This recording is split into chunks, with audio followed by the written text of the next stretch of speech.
Hello and welcome to One on One. I'm Vernon Ramos and I'm very pleased to say my guest today is Donna the Costa Martinez, who's of course the Executive Director of the Family Planning Association of Trinidad and Tobago. Donna, welcome back to the program. Thank you very much, Vernon. It's always good to be here Well, with it's you. always wonderful having you, and sometimes we'll have somebody from FPA that's a medical person, Yes. so we can talk about the medical aspects of Yeah. family planning. It's interesting having you because you're obviously aware of the organization as an organization. Yes. And I know the FPA has been around for quite a while. Perhaps you can give us a bit of the history. But in recent years, it's become increasingly obvious that funding has become an issue. Yeah. But perhaps you can give us a little background on how long the FPA has been in existence. I know my mom worked for it many, many years ago. Okay. Way back in the, we won't say it, but Yeah, a long okay. time ago. Yeah. The FPA in Trinidad and Tobago. Well, FPA started, the Family Planning Association of Trinidad and Tobago started in 1956. So now that makes us 56 years old. We're going to head to our 57th anniversary soon. And we had, we now have, we've moved a long way since then because we now have five clinics that we work from. We work with 2 clinics from the Port of Spain area where we have the adults. We have separated the adults from the young people so that we have a youth center that's referred to as the living room.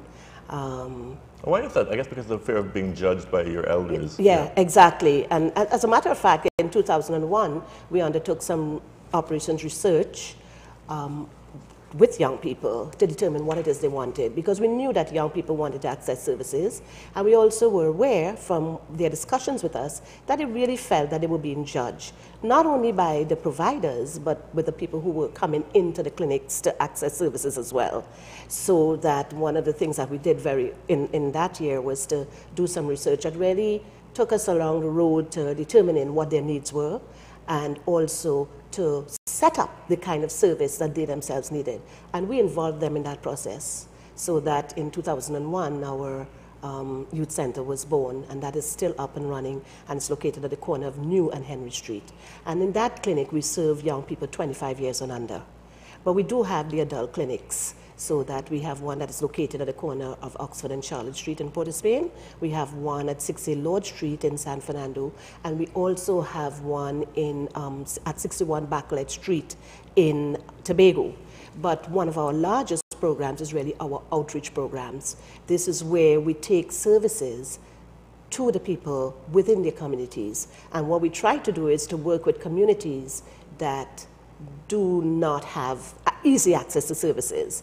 And sometimes they find it very difficult to really get out to the clinics in, to access the services. So we find by taking it to them, they feel more comfortable, they're able to stay within their communities and still look after the children, preparing for the children when they come from school and so on.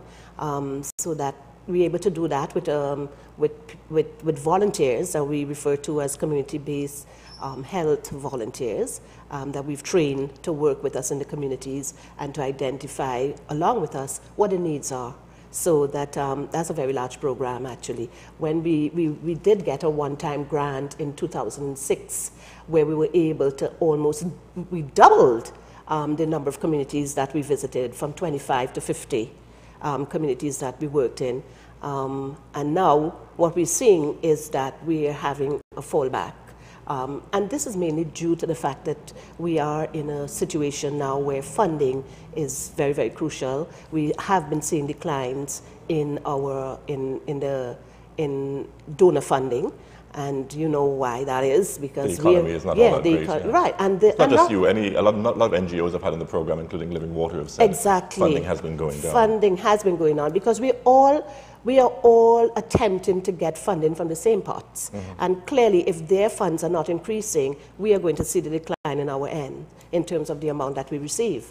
And we have a number of NGOs working in the field and who are really targeting the same pots of funding. So that, in a sense, really works against the whole NGO movement, so that we are getting less and less.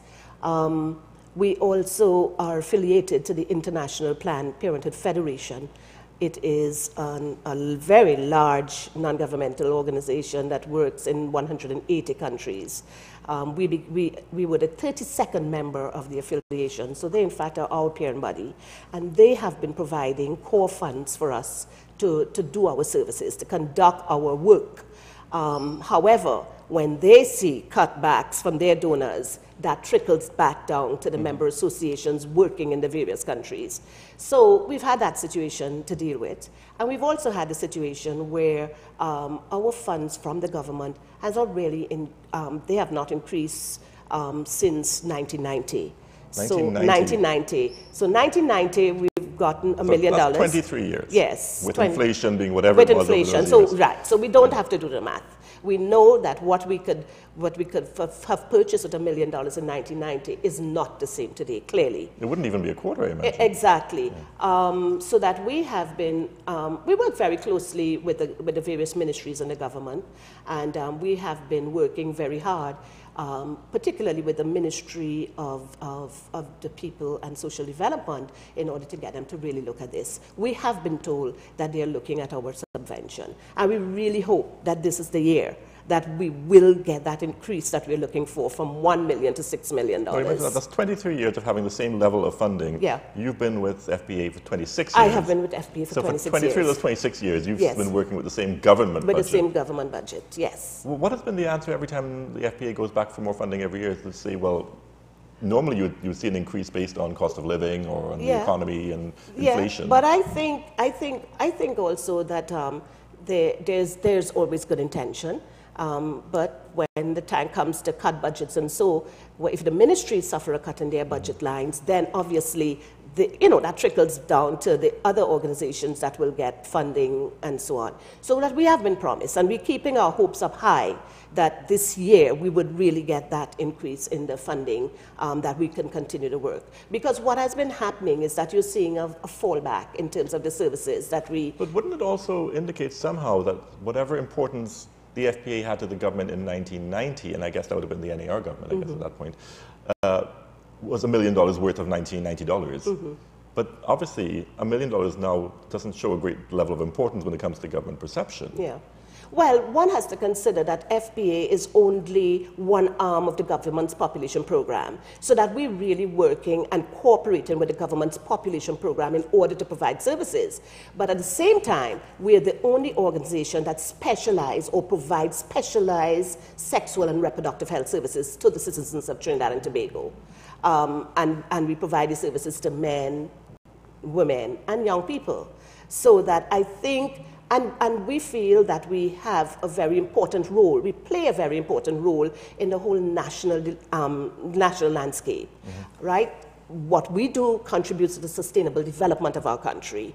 And therefore, it is extremely important that this be recognized in terms of how we can contribute to the government's aims and objectives, so that they will realize the goals that they want to realize in terms of their vision. So that if we're talking about nurturing families and securing families and so on, we're in fact talking about the work that we ourselves do and how that contributes in a significant way to the government's goals. So that I feel that it is important that this is understood. It is a development issue that we're talking about here, and it is important that the government hear what we do, because as a matter of fact, we work with all the ministries. The ministries call on us to provide services within communities and to partner with them, which we do. So I think now we have to see that kind of appreciation recognized in a tangible support to the work that we do, because we are in fact seeing fall off in our services. We are seeing declines. And if the declines are registering in higher rates at the government clinics, that's fine, because our role is really to encourage the government to provide, to ensure that it can provide services to the citizens of Trinidad and Tobago. Health services, specifically sexual and reproductive health services, so that if they're seeing increase in numbers, that's not a bad thing. I think that's a very good thing, and that they should continue to utilize the services of the family planning, but particularly in technical areas, in areas where we train the nurses in the government, assist by training them in sexual and reproductive health, family planning techniques, pap smear techniques, and so on. And therefore, we really play in a complementary role. But to do that, we have to have funds. You know, we need people. If people do the work. We are not in a situation yet where we have machines that can provide, dispense services to our clients. This has to be one-on-one. This has to be a situation, just like your program. Right, This has to be a situation where we deal directly with the clients. And we have been plagued with issues. We have been plagued with issues of being able to recruit registered nurses to our services, to provide services. The reason being is that we have a dearth of nursing personnel in the country. Most of them have migrated. Those that we are training up, that the government is training up, they are filling the government, the health sector, the public health sector. So that there's always a challenge for us. One, and then it becomes a competitive issue. It becomes an issue where who pays the best price will get the remuneration. Yes, yeah. And we can't afford that. We really cannot afford to pay nurses at the rates that the private sector pay or the public health sector pays, so that you find that we are in fact competing for those resources. And I guess the main area to be hit would be the outreach programs, wouldn't it? The outreach program, and you know, I often hail the persons who work on the outreach program, because they really work like 24 hours, 7 days a week, so that on Saturdays and Sundays, they go out and work in the outreach programs to ensure that people get the services that they require. And the thing about it is now, we have become well known for the work that we do, for the quality of services that we provide, and therefore organizations call us in to support, you know, to provide services. But you need the capacity to be able to afford the capacity. But we need the capacity, and we need to be able to afford that capacity in order to deliver the services that we know are critical, that we know people are in need of. There are a number of areas that we work in across the country that really are underserved, that really need for us to be there more often than we can afford to go. The services in the outreach is 1/3 the price that we charge in our traditional clinics, because they are the ones who need to have the services subsidized. And we need money. We need money not only from the government, but we need money from the private sector to help us subsidize those programs that we provide to the people in underserved communities. But there's much more work to be done. We can only do so much with the funds that we have. We do charge for our services, and it's nothing compared to the market prices. It's really enough that people can afford, so that they can still come into another organization where they can get a specialist care at less than the market price. And that gives us some money, but not enough to sustain the operations. The core expenses of your organization is your personnel costs and so on. And you have to have money to be able to pay the staff that you have. So that we've had a lot of our staff members now in the association are what we call sessional staff. We pay a fee for their service. So that so we really need to get back to our full human resource capacity. And the only way we can do that is if we have the funds to do so, because our clients do need the services, and we need to be there for them when they need those services. So you're sort of cursed by your own mandate, which is to make reproductive and sexual health care available and accessible, and therefore charge a subsidized rate. Yes. But in doing so, the subsidy obviously reflects the fact that you're not covering the full cost. We're not covering our full cost, and therefore that's where we need people, that's where we need public, that's those partnerships that we talk about, the private sector partnerships, partnering with civil society organizations like ourselves. That's where we need partners on the ground to come in and help us to achieve that mandate, because we're not doing it for family planning, we're doing it for the development of our society, we're doing it for the health of our nation. And therefore it is important that we get donors to come on board, we get private sector to come out with funds to support our work. Let me give you a classical example. In 2002, we launched a state-of-the-art mobile clinic, which cost us in 2002 $1.2 million. It's really a state-of-the-art mobile. It's 40 feet long. It's like one of the PTSD buses. And well, one would imagine it's the only one that's in the country, and it's the only one that we have. So that over time, the wear and tear on that vehicle, because that vehicle goes into the communities, especially when you don't have a place that you can set up to deliver services. We take the mobile clinic into the community, the people in the community board the mobile clinic and get their services in privacy with the same level of confidentiality if they were to walk into one of our static clinics, and they're very happy. They feel that they're served with dignity, they pay whatever they can afford, and they leave. But that vehicle now is having a hard time being on the road. Well, it's taken some licks, obviously, over the years. It's taken some licks over the years, and we're very grateful to organizations like the Public Transport Service Corporation, because they have stepped up and said, listen, we will help you maintain this. You will buy your parts and so on. We will do the service free for you. But we need corporations to come together and say, hey, how much is this vehicle going to cost? If it's going to cost $2 million now, then we will partner with one another and give you, the amount of money that you need in order to get the mobile clinic back on the road. But it is important, it is extremely important that when we say we are delivering services, that we be held fast to our commitment. So people expect that if you say you're doing something, you would do it. So that we really, we can't overemphasize how much we need the funds to be able to carry out the services that we provide. Quite often you hear about organizations delivering services, but you're actually literally, you're delivering it on a vehicle to these outlying communities where people may not have access to transport or the money to get to Port of Spain or to one of your other clinics. Exactly. And it's therefore giving them a health opportunity they wouldn't have had before. Yes, exactly.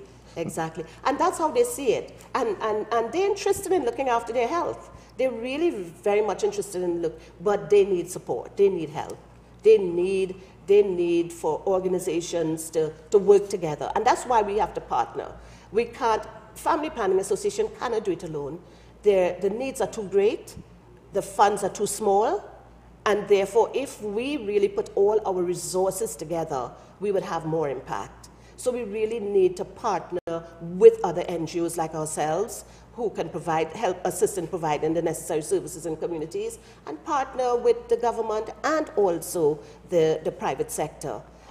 We have a program called Health Link, and really where we take the services to the corporations. And so corporations also call us to deliver services to their employees because they see the importance of us bringing services to their employees. And they also have special days when they recognize, like on health, International Health Days, where they will invite us to come in and provide services, and they pay for their employees. But we have to have much more of that. We have to have more organizations, more corporations accessing the services. I think traditionally people thought that because we are a non-governmental organization, that's another issue. People think because we are a non-governmental organization, we can give away the services free, we can do everything free. But we have to maintain our operations, and we have to pay. We have to pay. But I guess you could give it away if you had a bigger subvention exactly, to be able to subsidize completely. Exactly. And that's what we really want the subvention to do, to help us to subsidize the services for those people who need the services and really can't afford to pay for it. Now, one of the challenges I know the Family Planning Association, and I guess Planned Parenthood around the world has faced over the many, many years of existence, has been misconceptions about the function and what services are offered. I mean, and quite often to the point where certainly in the US, Planned Parenthood has become a political football of sorts, depending on which government is in power. Is that something you have to deal with here in terms of misconceptions about the services that you offer? Or are you close enough to the population that they don't? I think we're close enough to the population, and I think as well that, that people understand very well what we do. I think the government has its own population program. So the fact that they have their program and they provide sexual and reproductive health services is a recognition that the government also understands the important role of sexual and reproductive health in the whole health landscape. So that off and on, you will have situations that you will have to defend depending on the issues that we're talking about. And the controversial things like abortion, of course, will come up. And issues around abortion and so on. But, but you still operate within the laws of Trinidad and Tobago. Family planning will always operate within the laws of Trinidad and Tobago. And even on the issue of abortion, we think that it's a public health issue.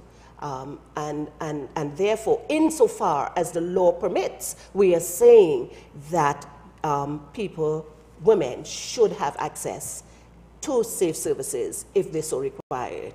And we're still talking about but that is a policy, but that's a policy position, yes, as opposed to the exactly, legal position, which is that you will observe the laws of Trinidad and Tobago. Exactly, exactly. Sometimes before I do an interview, friends or associates will throw things at me. Why don't you ask so-and-so? Why don't you ask so-and-so? And yes, of course, Mr. Pandey a short while ago I had yes, as well, and that was lots of questions there. But somebody mentioned something to me, and it hadn't even occurred to me. They said, well, if you're having her on, ask her about this recent thing where it showed that demographically Trinidad is becoming an aging population. So should we just be having babies right, left, and centre to make up for that?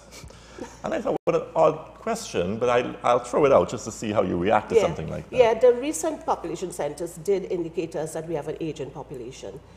Which may eventually stress our social security network. Which may eventually stress our social benefits and so on. However, we're still going to have that age cohort. We still have a very large age cohort of young people who are going to be making babies, and we still have to provide for them. We still have the issues of making sure that they have proper education, that they're able to be employed, and all those issues. So the point about it is... So just making children is not going to solve the national problem, right? No, yeah, exactly. And we really cannot tell people how many children they should have. But you do advise people and say, listen, you can reasonably support so-and-so and provide education and yes, a proper life. Yeah. Exactly. And people have the right to determine how many children they need and how many children they want to have. And that's not for us to determine for them.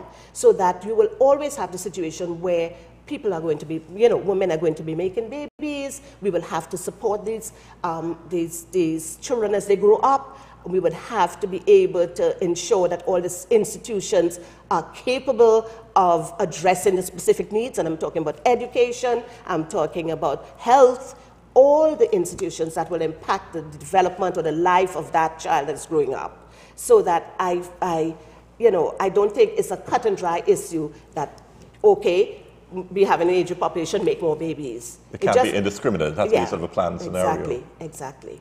In terms of getting the message across, I know it must be frustrating to not just FPA, but a number of other associations, whether it's people involved with HIV/AIDS or STIs in general, that despite decades and decades of education, we still see the scenario of, as I say, babies making babies. Young people who presumably should have received the message at some point in their short lives, still going ahead and having children, whether intentionally or unintentionally.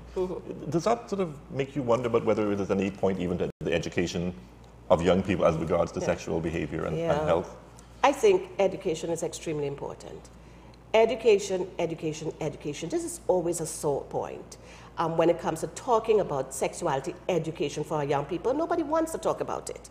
Nobody, and I often say that, when we're dealing with a young person, we're dealing with a whole being. So that, even in the education system, we cannot only focus on the head to the shoulder. We have to focus, because that head is going to tell that body at some point different things, send different messages. And therefore, it is important that when we're dealing with our children, that we deal with them as whole beings. The education of our children, insofar as sexuality education, is just as important as maths and English, because this is the information that they need in order to chart their life circumstances. But we're kind of a hypocritical society to that extent. We don't want to talk about sex with children in school or reproductive information, but it's the messages everywhere in the media, everywhere on Carnival Monday and Tuesday, and just as part of our society. The message is everywhere, and if we do not if we do not decide that the sexuality education, comprehensive sexuality education is important for our children, they're going to get the information somewhere. As you rightly say, they're going to get it in the media, they're going to get it on internet. And it'll be a glamorized and incorrect version. Exactly. So we feel it is very, very important that the comprehensive sexuality education be formalized in the education system. We do have health and family life education it's a program that we understand is still taking place at some level in some schools. What we're saying is that this information should be age appropriate. Okay, so that if we're seeing that younger children require certain information, that the curriculum should be tailored to give them the information that they need, and the levels increase as the child gets older. But it's frustrating, as you say, that that nobody wants to look at this whole business of sexuality education because it has the word sex in it. And sex, while we think that we are liberal, sex is still a taboo subject. Which is odd because we're all here as a result of it. And exactly. So that we don't want to confront with the issues and we still hear things like, well, if you give them information, you in fact given them the license to have sex. There is no research yet that has shown us that if you don't give young people the proper information, that they're not going to use it wisely. Young people have goals, you know.